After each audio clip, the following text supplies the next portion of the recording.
வணக்கம். கல்யாணம் சரியில்ல. மகாலட்சுமிக்கு ஒரு ஃபோன் வருது. பிரபாவுக்கு ஆக்சிடென்ட் ஆகிடுச்சி, பக்கத்தில் இருக்கிற ஹாஸ்பிட்டலில் சேர்த்துருக்கோன்ட்டு. அதை கேட்டு இவங்க 2 பேர் ஷாக் ஆகுறாங்க. சரி கிளம்பு, நானும் வர போகலான்ட்டு சூர்யா சொல்கிறாரு. வேணாம், அங்கே பூஜை நடந்துட்டு நேரத்தில் என்னால் பிரச்சனை ஆகக்கூடாது, இதை நான் தான் வேணே பண்ணுறேன் சொல்லுவாங்க. அதனால் நீங்கள் போய்ட்டு பூஜையில் கலந்துக்கங்க, இந்த விஷயத்தை எதுவும் சொல்லாதீங்க, நான் போய்ட்டு என்ன இதுன்னு பார்த்துட்டு வரேன்ட்டு அவங்க கிளம்பிடுறாங்க. இவர் வராரு. பூஜை ஆரம்பிச்சிடலாமான்ட்டு ஐயர் கேட்குறாரு. மகாலட்சுமியை போய்ட்டு கூட்டிகிட்டு வாடான்ட்டு சூர்யா கிட்ட சொல்கிறாங்க.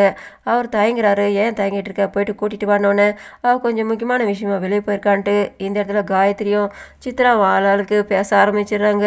அவள் வேணும்னு இதை பண்ணிக்கிட்டு இருக்கா, இதை தடங்கல் பண்ணுறதுக்காக பண்ணுறா, அவள் இஷ்டத்துக்கு பண்ணிகிட்டு இருக்கா, மகாராணி முன்ன மாதிரி இல்லை அப்படி அப்படின்னுட்டு அவங்க பாட்டுக்கு 2 பேர் திட்டிக்கிட்டு இருக்காங்க. இந்த இடத்துல மகாலட்சுமிக்காக ஐஸ்வர்யா அவங்ககிட்ட சண்டைக்கு போகிறாங்க. இன்னொரு பக்கம் அவங்க தாத்தா பாட்டியும் மற்றவங்க எல்லாருமே கேட்குறாங்க சூர்யா கிட்ட, என்ன விஷயம், எதுக்காக போனானிட்டு. இவ வேறு சொல்லக்கூடாது சொல்லிட்டாலன்ட்டு அவர் பாட்டுக்கு முழிச்சிக்கிட்டு இருக்காரு. நீங்கள் முதல்ல பூஜை ஆரம்பிங்க நடக்கட்டும்னிட்டு.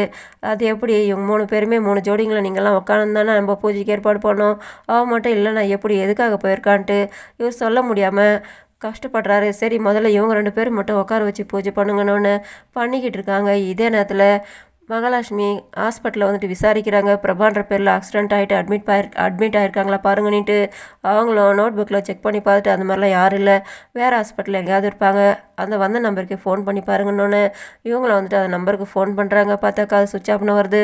இவங்க ஷாக் ஆகுறாங்க. வெளியே வந்து நிற்கிறாங்க. அந்த பக்கமாக ஒரு நர்ஸ் வராங்க. அவங்ககிட்டையும் ஒரு தடவை விசாரித்து பார்க்குறாங்க. அந்த மாதிரிலாம் யாரும் இல்லைன்ட்டு அவங்க சொல்லிட்டு போகிறாங்க. யாரோ தான் வேணுனே பண்ணியிருக்காங்கன்ட்டு. சரி அவங்க அம்மாவுக்கு ஃபோன் பண்ணி கேட்கலான்னிட்டு அவங்க ஃபோன் பண்ணுறாங்க. அந்த நேரத்தில் பிரபா வந்துட்டு பேசிக்கிட்டே வந்து பக்கத்தில் நிற்கிறாங்க அவங்க அம்மா கிட்ட. இவங்க ஷாக் ஆகுறாங்க. அவங்களோட குரல் கேட்குதேன்னுட்டு பிரபா கிட்டன்ட்டு பேசுகிறாங்க. இங்கே இருமா நீயே பேசுன்ட்டு அவங்க ஃபோனை கொடுக்குறாங்க. நல்லா இருக்கேன்ட்டு விசாரிக்கிறாங்க. அப்புறம் பார்த்தா பிரபாவும் வீட்டில் தான் இருக்காங்க. ஆனால் அது யார் பண்ணாங்களோ தெரிலன்ட்டு இவங்க ஷாக் ஆகிட்டு வீட்டில் பூஜை நடந்துகிட்டு இருக்குதுன்ட்டு கிளம்புறாங்க. இதே நேரத்தில் வீட்டில் பூஜை நடந்துகிட்டு இருக்குது. கேட்குறாங்க ஏண்டா அப்படி தான் எங்கே தான் போயிருக்கான்னுட்டு. அதுக்கு விஜய் சொல்கிறாரு, அண்ணி இல்லாமல் நாங்கள் மட்டும் பண்ணிக்கிறது எனக்கு கஷ்டமாக இருக்குதுன்ட்டு இருக்கும்போது திரும்ப திரும்ப சூர்யா கிட்ட கேட்குறாங்க. இந்த பூஜை வேணா இன்னொரு தடவை வச்சிடலான்னு சொல்கிறார் தாத்தா. அதனால் எல்லாருமே ஷாக் ஆகுறாங்க.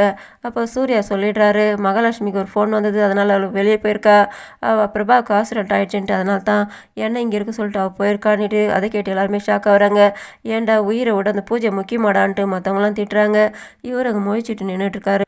மகாலட்சுமி பூஜை நம்மளால் தடைப்படக்கூடாதுன்ட்டு அவங்க வந்துகிட்டு இருக்காங்க. இந்த இடத்துல இது எல்லாத்தையுமே செஞ்சுட்டு அனாமிகா ரொம்ப சந்தோஷமாக இருக்காங்க. எந்த பதட்டமும் டென்ஷனும் இல்லாமல் மற்றவங்க டென்ஷன் ஆகுறாங்க, இவங்க மட்டும் குஷியாக இருக்காங்க. இதோட முடியுது. நன்றி, வணக்கம்.